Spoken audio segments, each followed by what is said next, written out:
So masasabi lang po natin, congratulations Daddy Frankie, dahil siguro yan ang break mo sa ngayon. Talagang kitang-kita ho natin, talagang ang lakas ng hatak ng channel mo.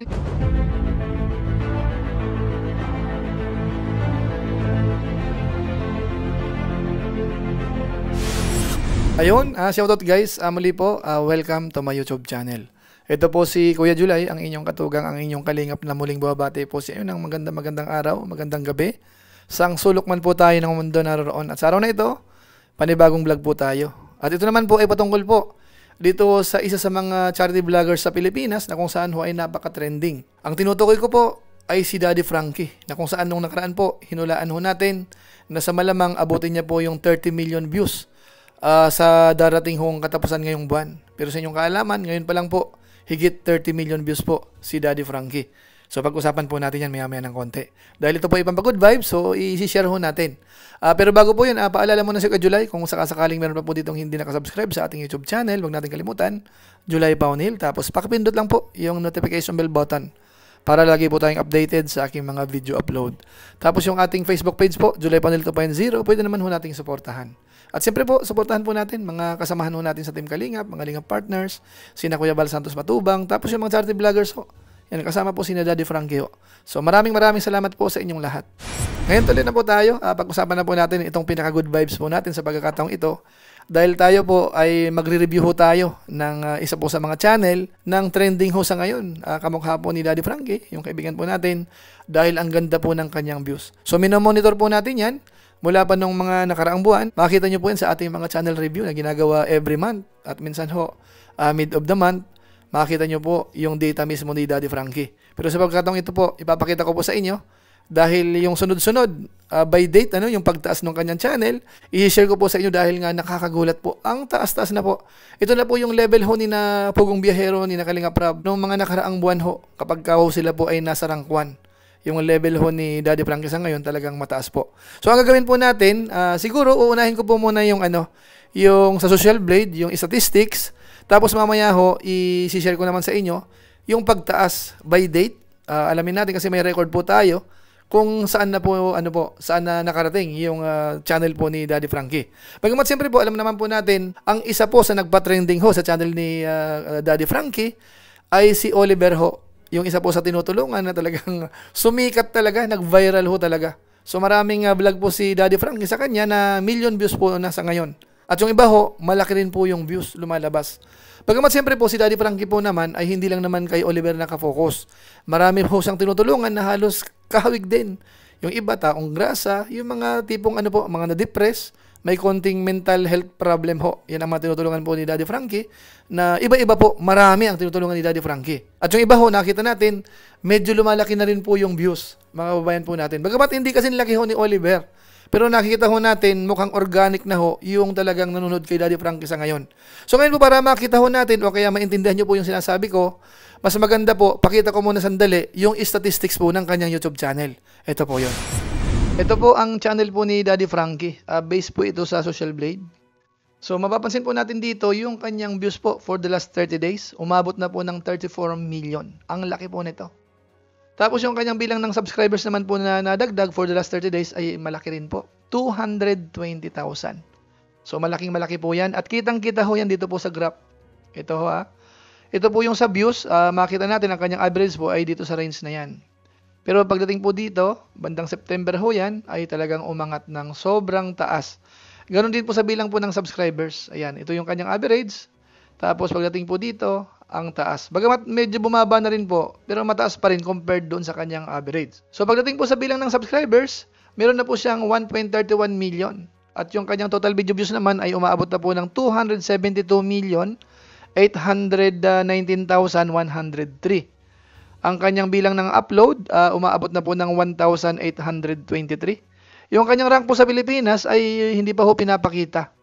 So puntahan po natin yung kanyang daily performance. Pagdating po sa views, kitang-kita ho natin dito, ang tataas ho talaga. Yan. Talagang nasa million po. Halimbawa, ito, 1.5 million, 1.18 million. Merong isang 691 pero the next day, meron po siyang 1.77 million.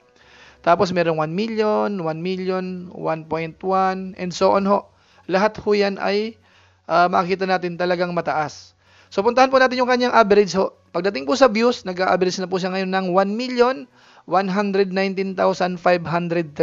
So ang taas po niyan. Kaya ang kanyang average po sa ngayon for the last 30 days ay umaabot po ng 33,585,906.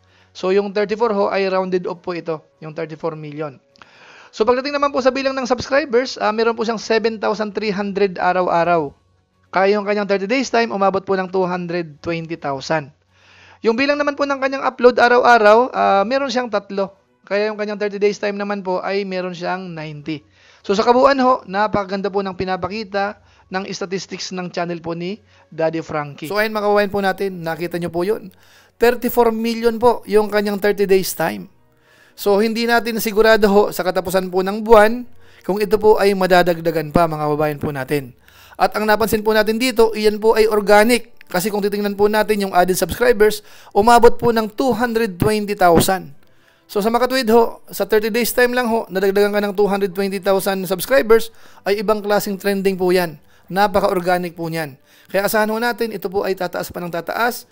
Pagdating po sa views, yung kanyang total, tataas ang tataas yan. Total bilang ng subscribers, ganun din po. Sa ngayon, nasa 1.31 million na po yung kanyang subscribers. Kamakailan lang po siya, umabot po ng 1 million. Pero sa ngayon ho, sa tingin natin yung 1.5 million, mga ilang panahon na lang po yan. Baka isang buwan, 1.5 na. Tapos ilang buwan uli, baka 2 million na po yan. Kapag ang trend ho ay hindi magbabago. Bagamat nakita po natin, sa tingin natin mukhang mamimaintain. Kasi pati po yung upload niya, nakikita natin merong sistema. So sa ngayon po, naobserbahan natin tatlo po siya isang araw. At hindi po siya masyadong nagla-live ho. More on premiere lang po si Daddy Frankie. So maganda po yan sa channel. Sa mga algorithm, yung timing, yung mga sumusubaybay. So sanay na po sila sa mga ganong oras. Meron sa umaga, meron sa hapon, meron sa gabi. Yan po ang napapansin po natin dito po sa channel po ni Daddy Frankie. Kaya masasabi lang po natin congratulations. Pero hindi pa tayo tapos. Tingnan naman po natin sa ngayon yung pagmamonitor natin ng kanyang views mula nung nakaraang buwan. At tapos nung mga nakaraang nag-review po tayo, balikan ho natin at saka po yung update. At isama po natin yung mga charity vloggers naman ho, yung mga laging pumapasok po sa top 8. Yung na-review po natin nung nakaraan, so isama natin, tingnan huli natin yung ranking ho nila. Kung nagkakabali-baliktad, o kaya malayo na ba yung agwat ni Daddy Frankie doon po sa iba. Ito, panoorin naman po natin ito. Ngayon ito naman po yung bilang po ng views ni Daddy Frankie nung mga nakaraan ho. Unahin ko po muna, nung nakaraang buwan, August 2025. Bali, buong buwan po ito. Si Daddy Frankie po dito ay nasa 11.42 million lang po. Pangatlo lang po siya. Ano po? Pero nung nag-review po tayo nung nakaraang September 11, si Daddy Frankie ho ay naging rank 1. Meron po siyang 22 million views. Tapos nung September 17, si Daddy Frankie ay nanatiling rank 1 pero tumaas po yung kanyang views. Umabot na po ng 28 million. Tapos ngayon ho, September 25, ang kanyang views ho ay nasa 34 million. Kaya natural, nasa rank 1 po siya. Ano po, as of September 25, 2025 po yan. So ngayon po, i-extend po natin sa baba yung mga kasamahan niya po na charity vloggers na lagi po nating nire-review. Tingnan po natin yung views sa ngayon. Ito na po yung pagkakasunod-sunod. Ang nasa rank 2 po sa ngayon ay si Kalinga Prab, 21 million na views. Pangatlo, Pugong Biyahero, 17 million views. Pang-apat, Ruel of Malalag, 8.5 million views. Pang-lima, Pinoy in Equatorial, 5.2 million views.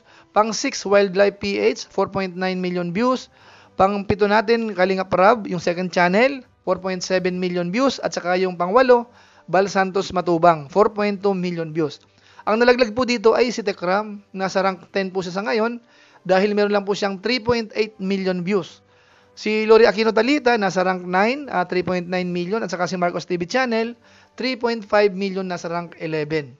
So ito po yung pinaka-latest po sa ngayon at magbabago po ito sa end of the month. Abangan nyo po yan. So ayun po mga kabayan po natin.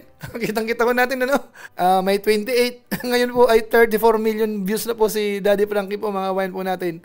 Yung kanyang 30 days time. So nakita ho natin yung pagtaas. Kumbaga ho, sa pakiramdam natin, parang nandun na po siya sa malapit sa peak. So, ang kailangan na lang pong gawin kung paano po i-maintain para hindi po siya mag-drop ng biglaan. Ano ba? Kasi pag nasanay po yan sa taas, yung algorithm ho niyan ay parang sanay na.